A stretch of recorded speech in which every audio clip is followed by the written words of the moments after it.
Katulad nito, mga kababayan, si Pulong. Anong sinabi ni Pulong? Ayan, ito na mga kababayan. Si Pulong Duterte, ito na.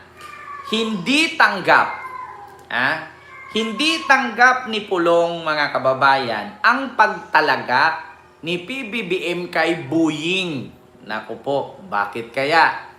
Bakit hindi tanggap ni Pulong ang pagtalaga ni PBBM kay Boying? Kasi, bago natin i-play, mga kababayan, ganito kasi yan. Una, si Boying kasi hindi pabor sa kanila. Pangalawa, ang ombudsman kasi ang pinakamakapangyarihan sa lahat.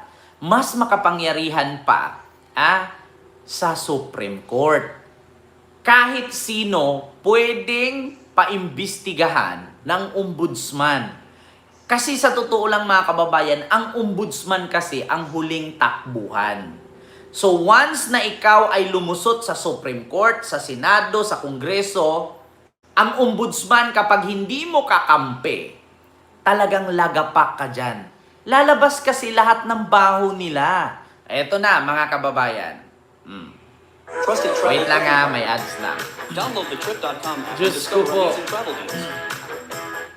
Pinuna ni Congressman Paulo Duterte ang pagtatalaga kay Justice Secretary Boying Remulla. Wait lang mga kababayan. Ayan, pinuna daw ni Pulong ang pagkatalaga. Ulitin natin. Bagong ombudsman. It makes sense ayon sa kongresista. Dahil daw kasi sa dami ng problema ng mga nakaupo ngayon. Ito ang sabi ni Pulong, mga kababayan. Ang sabi niya, it makes sense. Sa dami ng problema ng mga nakaupo ngayon, kailangan nila ng lahat ng tulong na makuha nila para mapagtakpan sila. Even the cost of making a mockery of our Constitution. God bless the Philippines. Ngayon mga kababayan, dito sa sabi ni Pulong na sa dami daw ng problema ng mga nakaupo ngayon. So kasali siya, kasali si Sara. Sa dami ng mga problema ng mga nakaupo ngayon. Kasali na siya doon, nakaupo siya, di ba? Pati si Sara. Kailangan nila lahat ng tulong na makuha nila para mapagtakpan sila. So, kailangan daw ng tulong ng mga nakaupo si Boying para mapagtakpan.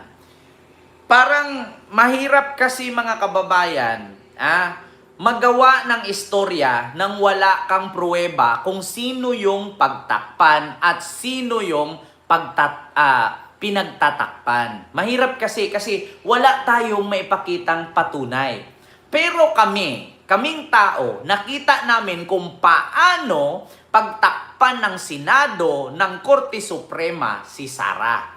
Yun kasi ang masama. Sabi ko nga mga Duterte, wag na kasi kayong sumabat. Wag na kasi kayong magsalita kasi babalik sa inyo yung mga sinasabi ninyo. Yung sinabi ni Pulong na sa dami daw ng problema ng mga opisyalis ng gobyerno ngayon, kailangan daw kumuha ng tao katulad kay Boying para pagtakpan. Ang problema lang mga kababayan, sino ba yung tao na kumuha kay Boying? At sino ba ang tinatakpan ni Boying? Kasi ito malaking aligasyon ito. Sino ba yung tao na kinuha si Boying para pagtakpan ni Boying? Wala kang maipakita, Pulong. Maskin kaluluwa o anino, hindi mo ma-point out yan. Magbigkas ka ng pangalan. Magbigay ka ng isang example or ebidensya na kinuha si Boying para pagtakpan siya ni Boying kasi may kasalanan siya. Isa siyang politisyan. Dapat pangalanan mo para paniwalaan ka ng mga didis at baka sakali dadami ulit ang sumuporta sa inyo.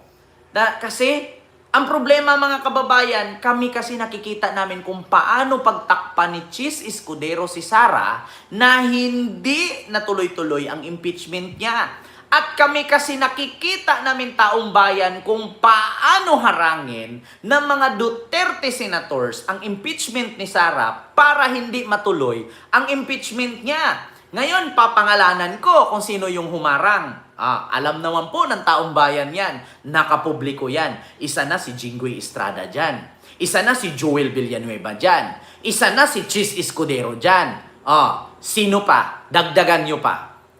Ngayon, tanungin ko kayo sa mga pinangalanan ko. Si Jinggoy Estrada ba hindi sangkot sa katiwalian? Si Joel Villanueva hindi ba sangkot sa katiwalian? Sino pa? Si Chis Escudero hindi ba sangkot sa katiwalian? Halos lahat yan, tinakpan si Sara niyan. Kasi pagdating ng 2028, baka sakali yung kasalanan nila, mabubura ni Sara. Pero kay Boying, pulong. Sino bang pinagtakpan ni Boying? Sino bang politiko ang kumuha kay Boying para pagtakpan ni Boying? Diba? Wala. Pero kami nakikita namin. Kasi halos lahat ng senador na kumampi at pinagtakpan si Sara na hindi ituloy ang impeachment, lahat po halos doon may sabit. Yeah? Si Bato, bakit pinagtakpan ni Bato si Sara? Para pag naging presidente si Sara, hindi papayagan ni Sara na arestuhin ng ICC si Bato. Kasi may power ang presidente. Pag hindi ka pumirma na papasukin ang Interpol, walang maaaresto katulad sa ginawa ni Duterte kay kanino? Sa kanyang kapatid-kapatid na si Kibuloy. Biruin ninyo, nasa red notice ka ng Interpol na isa kang wanted list, di ba? Sa red notice, hindi ka mahuli-huli. Bakit? Kasi hindi pinayagan ni Digong na makapasok ang Interpol sa Pilipinas. Diba? Diyos ko. Ay, nako. Sabi ni Alfredo Antigua, ang pangit na apelyido. Sabi niya, hilom diha, gabula ra na imong simud. Si BBM, sino pinagtakpan niya? Dami pa. Bakit? Tanungin kita, Alfredo, ano bang ninakaw ni BBM? Tanungin kita, Alfredo. Magbigay ka ng isang pruweba na may ninakaw si Marcos. Magbigay ka.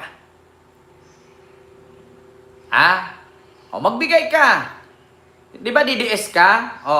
Hamunin kita kung hanggang saan yung kabubuhan mo aabot. Magbigay ka ng isang pruweba na pinagtakpan ni Remulla si BBM at may nilakaw si BBM para pagtakpan siya ni Remulla. Magbigay ka ng isa. Kasi ako, pag sinabi ko na si Sara may ninakaw, hindi mo ito masagot. Kasi si Sara nga mismo, hindi niya masagot ang confidential fund. Saan niya dinala? Diba? Ang confidential fund, saan niya dinala? Kasi kung meron mang ninakaw si Marcos, ito mga DDS, klaruhin ko kayo. Klaruhin ko sa inyo, isabi ko sa inyo. Kung si Marcos may ninakaw, kung si Marcos may ginawang mali, ang mata ni Aimee, ang mata ng mga DDS, nakatutok kay Marcos yan. Isang pagkakamali ni Marcos, impeach ang kalalabasan niya.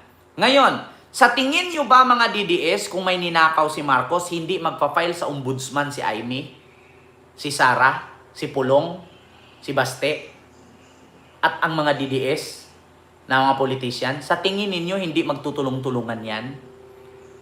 Tandaan ninyo, ang tanging makapagpatanggal kay Marcos ang ombudsman. Kung merong ninakaw si Marcos, edi sana nag-file na si Sara, nag-file na si Aimee, nag-file na si Pulong, nag-file na si Baste ng pruweba na nagnakaw si Marcos. Impeach automatically yan. Bakit wala? Kasi wala naman talagang ninakaw. Diba? Yan ang katotohanan. Kung may ninakaw si Marcos, edi sana yung mga DDS na politician, atat na atat, taig-taiyan mag-file ng complaint. Diba? Kung may ninakaw. Kasi pwede nilang ipatanggal si Marcos sa ombudsman. Sa tingin ninyo, kung si Boying, at may ebidensya ang mga Duterte na nagnakaw si Marcos, sa tingin ninyo may magawa si Boying?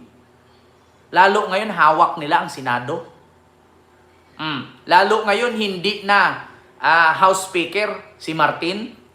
Sinong tatakip kay Marcos sa Kongreso at sa Senado? Wala.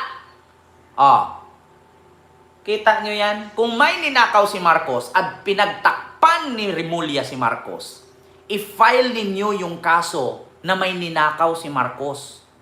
Diba? Sa tingin ninyo, hindi taing-tai si Sara mag-file kung may katiwalian si Marcos? Utut! Taing-tai na nga yung umupong presidente. Hindi nyo ba alam? Ang mga mata ng mga DDS na yan, nakatutok kay Marcos yan. Nawala po, Kimchi Ferby, nawala siya. Ang mata ng mga DDS, nakatutok kay Marcos yan. Kunting mali ni Marcos, ombudsman ang takbo ng mga yan. Pag napatunayan sa ombudsman, ang kanilang pruweba, automatic si Marcos impeach. Ang problema kasi yung aligasyon ni Pulong, sa dami ng problema ng mga nakaupo ngayon, kailangan nilang lahat ng tulong na makuha nila para pagtakpan sila. Even the cost of making a mockery of our Constitution. Kita nyo yan? Ang tanong kasi Pulong, sino ba ang pinagtakpan ni Boying? At sino ba yung mga nakaupo ngayon na maraming problema? Kasi kung tutuusin po natin, si Saldico, isang DDS yan. Si Chis Escudero, supporter ng DDS yan. Si Jinggoy Estrada, si Joel Villanueva, si Nancy Binay, si Bong Revilla, mga DDS yan sila noon. Sino bang nakaupo na may maraming problema na kailangan takban ni Boying Rimulya? Sige nga, tanungin ko kayo, tama ba ang sinabi ni Pulong? Na marami daw problema ang mga nakaupo ngayon, kailangan nilang lahat ng tulong na makuha nila para mapagtakpan sila.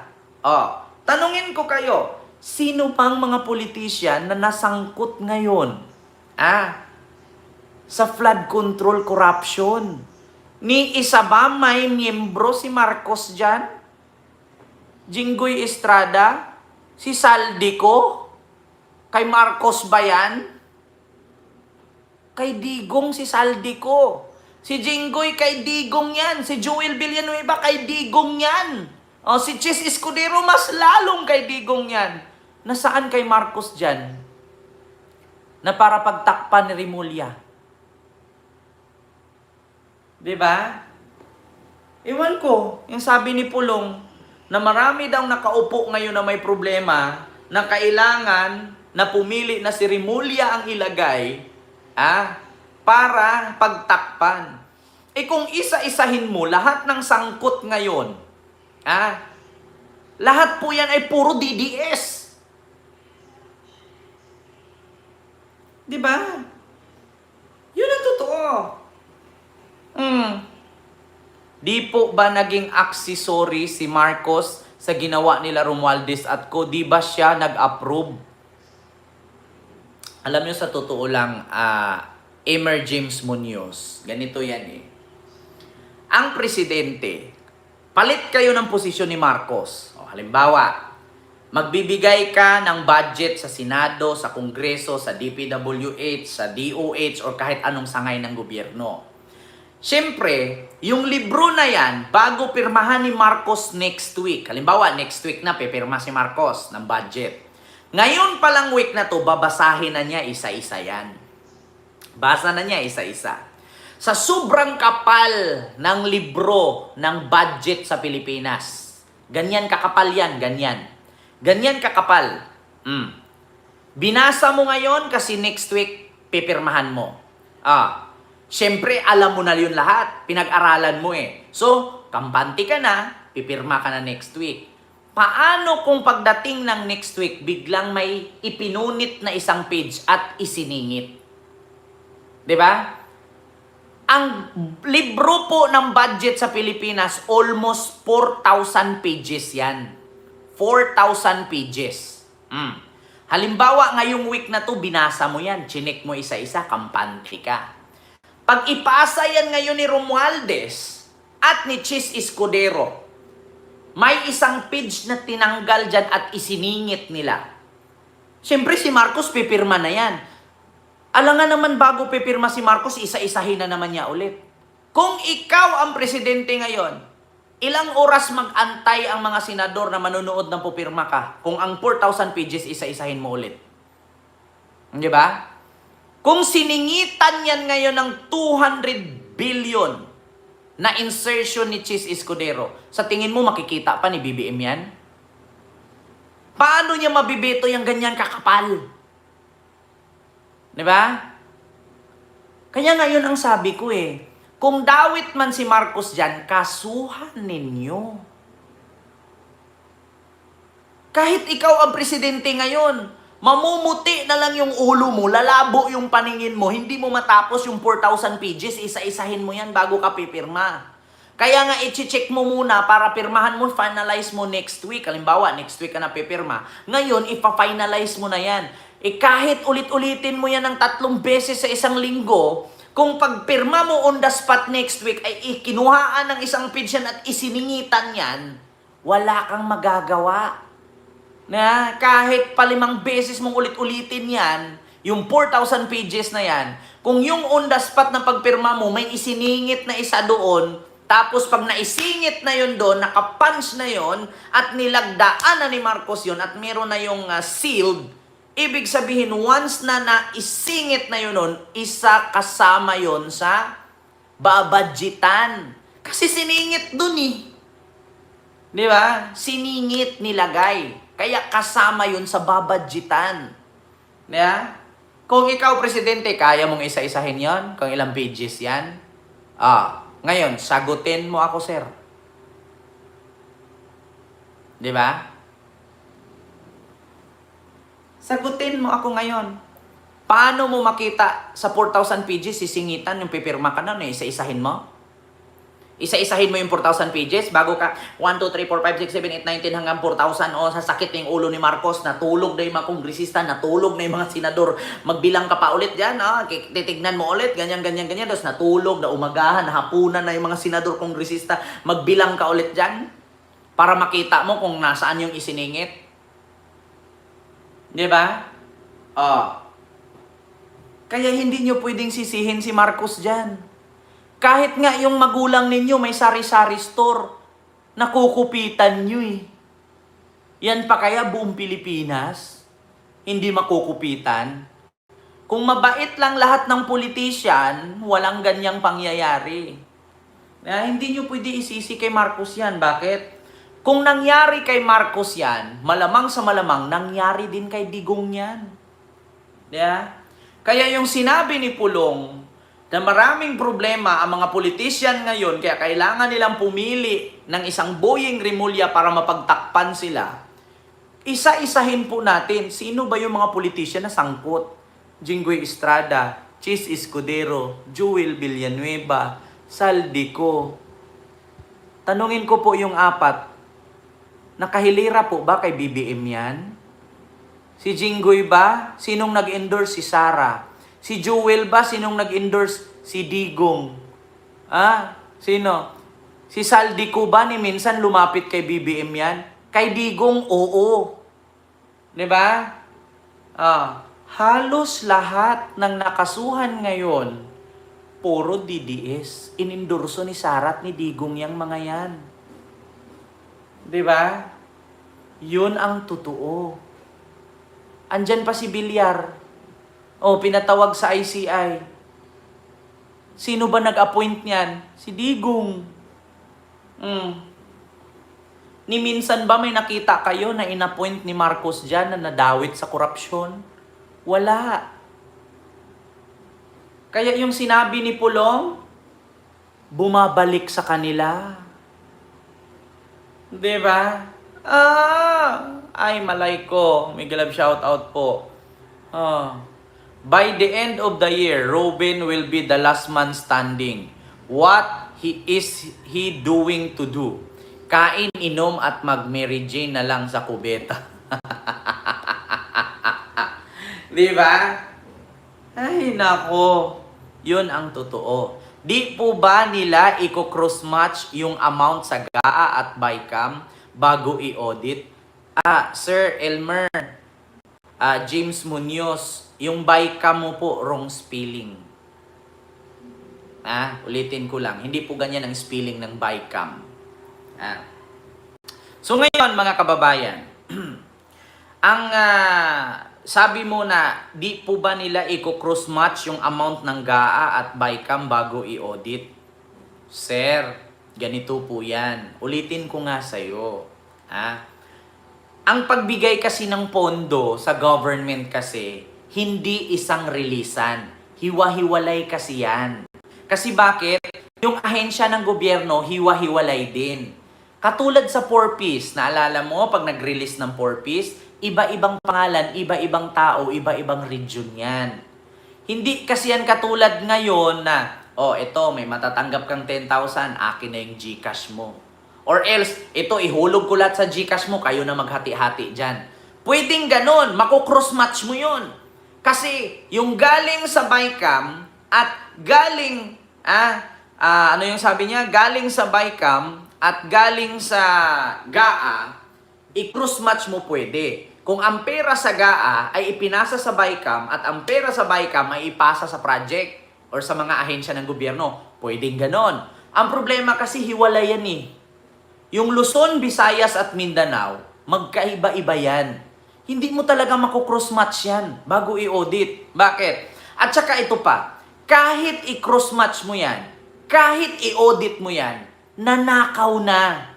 Nawala na. Ano pang habol mo dyan? Ang tanging habol mo dyan, ikulong ang nagnakaw. Kaya, ang tanong ngayon, paano mo nga makukulong kung mismo yung nag-imbestiga sangkot? Kita nyo, Senado, nag-imbestiga, tak, pero yung mga kasamahan nila, sangkot. Oh, nga. Yan ang sabi ko sa inyo. Si PBBM kasi, hindi siya nangingialam dyan. Kasi bakit? Inuna niyang kapakanan ng tao. Kasi kung dyan siya mag-focus, maiiwan. Maraming mga bagay na dapat gawin na maiiwan kung mangingialam si PBBM dyan. At kung mangingialam si PBBM dyan, bakit nagtalaga ka pa ng senador at kongresista na sinasahura ng milyon-milyon, kung presidente lang din naman pala ang gagawa? Anong trabaho ng Senado at Congress kung si PBBM ang mag-asikaso niyan? Katulad lang yan sa maraming shabu sa Davao. Alam mo naman si BBM ang sisihin mo, yun, nandyan naman yung mayor. Sino ba mayor dyan? Diba? So bakit sasahuran mo pa siya kung hindi naman siya gagalaw? Kung hindi mo kayang sugpuin at resolba yung problema mo dyan, mag-resign ka para si PBBM na ang maghanap ng kapalit sa'yo at si PBBM na ang gagalaw dyan. Di ba? Kaya maraming nagsasabi, weak leader si Marcos, tanga-tanga si Marcos. Kasimple-simple lang, hindi niya maaksyonan. Kung si Marcos ang kikilos at mag-imbestiga dyan, automatic kulong lahat yan. Ang problema, anong silbi ng Senado at Kongreso kung si Marcos ang gagalaw? Ngayon nyo sabihin weak leader. Pag sinabi ni Marcos na siyang gagalaw niyan, automatic ang senador abolish yan. Ang Kongreso mawawala yan. Bakit? Presidente na ang gumalaw, sinasahuran na nga ang Kongreso at Senado para mag-imbestiga dyan. Bakit presidente pa?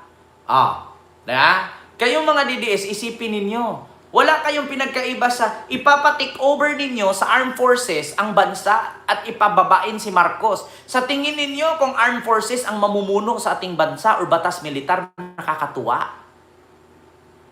Diba? Yun ang isipin ninyo mga DDS. Porket si Marcos hindi nangingialam sa Senado at Kongreso patungkol sa investigasyon sa flood control, sabihin ninyo weak. Pag nangialam si Marcos dyan, abolish ang Senado, abolish ang Kongreso, mawawala ang Senador at mga kongresista. Si Marcos na ang kikilos niyan. Katulad sa local government unit, kung may problema sa barangay at ang presidente lang din naman gagawa, dapat tanggalin na natin yung kagawad at chairman. Pulis na ang ilagay dyan. Edi nawala ang kagawad at chairman ngayon. Ang mangyari, sheriff na. Edi parang Amerika na tayo. Sa tingin ninyo, papayag ang mga Papayag ang mga kagawad at chairman na tanggalin sila? Diba? Sasabihan ninyong weak. Kasi si Digong noon, pag may problema, ang isang ahensya, siya ang sumasalo. Bakit? Kasi kapag ipakut-kut niya yun sa Kongreso at sa Senado, dawit siya eh. Sasabit kasi siya. Lahat na lang ng korupsyon noong panahon ni Digong, kaya si Digong ang umaksyon. Kasi bakit? Automatic, ikat nyo yan, isara nyo yan, ipakulong nyo yan. Bakit? Para hindi makalkal. Kasi once na ikalkal yun, madadawit siya. Diba? Si Marcos ngayon hindi nangingialam. Bakit? Anong kwenta ng Senado? Anong kwenta ng Kongreso kung siya pa rin ang gagalaw? Sinasahuran niyang mga yan. Di ba? Kay Digong noon, kaya nakikita ninyo na matapang si Digong, hindi weak leader kasi siya ang gumagalaw. Ngayon, ulitin ko ha. Ganito. Halimbawa, si Digong ang presidente ngayon. Yung flood control na yan, na nasilip ng taong bayan na may ninakaw, si Digong gagalaw niyan. Ang Senado at Kongreso, tahimik lang. Mananatili silang senador, mananatiling congressman, kongresista. Bakit si Digong ang gagalaw? Kasi kapag inisa-isa mo yan, sasabit dyan, nandyan si Mark Villar, siyang nagtatalaga niyan. Sasabit dyan, nandyan si Bunuan, nandyan si Bernardo. Madadawit siya dyan eh. Kaya ikakat niya diretso. O sige, panagutin natin kung sino yung mga kontraktor dyan. Ikulong na yan. Pero yung mga sakop niya, safety. Diba? Kaya, nasanayan ng mga Pilipino, weak si BBM, matapang si Digong. Hindi nyo iniisip. Kaya si Digong ang gumagalaw kasi pinagtatakpan niya yung mga politician na nadadawit siya at sasabit siya. Sa mga nagsabing weak si BBM, hindi gumagalaw. Diba? Kaya si Digong po ang gumalaw noon na hindi naman niya trabaho yan kasi may mga senador at kongresista naman at may Supreme Court naman. Kaya siya po ang kumilos kasi takot siya na madawit yung pangalan niya kaya siya na mismo ang gagalaw. Kita niyo ang BIR. Bakit ang ABS-CBN? Hindi nakapagbayad ng tax, si Digong ang lakas ng loob na bumira. Bakit? At hindi ang mga kongresista at senador ang nagpasara. Bakit si Digong ang gumalaw? Kasi ganito yan. Inutusan siya ni Kibuloy na ipasara ang ABS para yung channel ni Kibuloy ang lumakas at tutukan ng tao. SMNI lang ang nagsasabi ng totoo. Kasi may purpose yun. Hinamon ba naman ni Vice na ipasara ang ABS-CBN at ang Lindol? Ipa-stop. Siyempre, si Kibuloy ayaw magpatalo. Kumpadre, pasara mo yung ABS. Laki naman nabigay ko sa'yo eh. Sara ang ABS. Para di siya mapahiya. At ang papalit ngayon sa ABS, SMNI. Di sumikat ang SMNI ngayon. Diba? Ganon yun. Kaya si Digong ang gumagalaw noon kapag may issue sa kanyang administrasyon kasi nga pag kinalkal isa-isa, sasabit siya. Kaya siya na mismo ang gumalaw. Kaya sa mga nasanay ngayon na nagsabing weak si BBM, huwag niyong antayin na si BBM ang gumalaw niyan. Abolish ang Senado, abolish ang Kongreso. Diba? Kung si BBM ang mag-imbestiga dyan. Diba? Ang tanong ngayon, sabi ni Sir Pampino TV, nasaan yung dalawang ugok? Ayun, nakulong si Digong, nakulong si Kibuloy. Mamaya, mga kababayan, yun lang po yung ating reaksyon ngayon ha. Mamaya, pag-usapan natin yung interim release ni Digong. Eto na nga, sabi ko sa inyo mga kababayan. Sa mga naghahanap po sa akin kung kailan ako magilit, huwag niyo po akong pagkakasayahan ng oras. Itanong niyo po sa sarili ninyo, kailan makauwi? Tsaka ako magilit. Mabilis lang magilit. Pero yung pag-uwi ni Digong, yun ang mahirap. Ang daming nagme-message sa akin, mga kababayan. Ang sabi, asaan ka na? Asaan ka na? Nasaan ka na? Nasaan ka na? Kailan ka magilit? Nakauwi na si Digong. Sabi ko, nakauwi sa imong mata. Gadako lang na imong ulo, way laman. Nakauwi na daw, magilit na daw ako, inaantay daw nila ako. Paano makauwi yung isang kriminal? Mamamatay na nga yan doon. Di ba? So yun lang, mga kababayan.